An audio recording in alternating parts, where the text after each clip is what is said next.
What's up everyone? Welcome to Ashley Talks Movies. Today's video is a review of Conclave, which is directed by Edward Berger, whose previous work includes 2022's All Quiet on the Western Front. In Conclave, Ralph Fiennes plays Cardinal Lawrence, a high-ranking Vatican official who's tasked with leading the conclave after the Pope dies.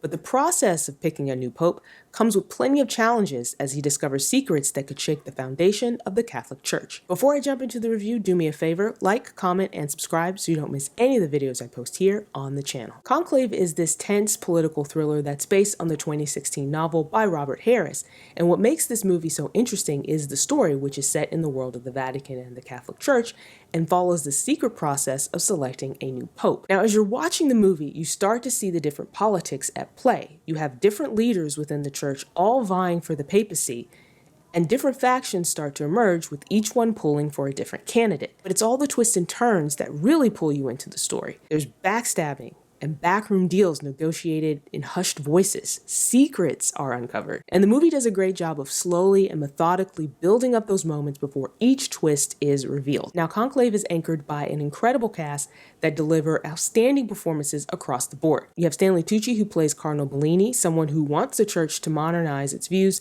and not go back to what he sees as a repressive time. And Tucci does a great job of portraying a character who is passionate about his beliefs and who is determined to prevent the church from going backwards. John Lithgow plays Cardinal Tremblay, one of the candidates hoping to become Pope, but whose fitness for the role gets called into question, and Lithgow does a great job of portraying a character whose motivations and intentions are somewhat ambiguous. Then you have Isabella Rossellini playing Sister Agnes, a nun who, for the most part, watches and observes what's happening, but who also gets caught up in the shenanigans of the conclave. The real standout is Ralph Fiennes, who plays a man who is dealing with an internal conflict, all while trying to make sure the conclave isn't compromised in any way. And this is a very subtle but powerful performance, and it's successful not only because of how Fiennes delivers his lines, but also how he's able to express a range of emotions even when he's not saying anything at all. This movie also looks gorgeous, and I cannot stress enough how beautiful the cinematography is, especially when talking about the architecture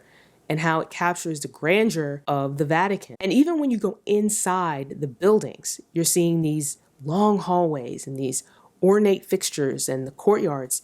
It's some of the best cinematography I've seen in a movie this year. Now, of course, with a movie like this and a cast like this coming out at the time it's coming out, there's obviously going to be conversations about awards. And I definitely think this movie, especially some of the performances, are worthy of awards recognition. Now, Ralph Fiennes, who I've already mentioned, is already generating Oscar buzz for his performance. But I also think that Stanley Tucci should not be overlooked here. He also gives a very good performance in his role. Now, there's one more thing I want to mention about the movie before I wrap up my review, and that's the ending.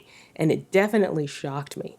I've not read the book, so I don't know if the ending is similar there as it is in the movie, but what I can tell you is that people in my screening gasped loudly when the reveal happened. I didn't gasp, but it definitely shocked me. And it made me realize that this ending is probably going to be very polarizing. There will be people who are probably fine with it. There will be people who don't like it, who might be offended by it.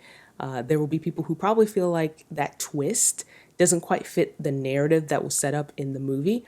But either way, it's going to have people talking. Conclave is probably one of the best movies I've seen so far this year, and the twisty, intriguing premise is anchored by some beautiful cinematography and some outstanding performances. So those are my thoughts on Conclave. Share yours in the comments. Also, hit that subscribe button and stick around for more videos like this.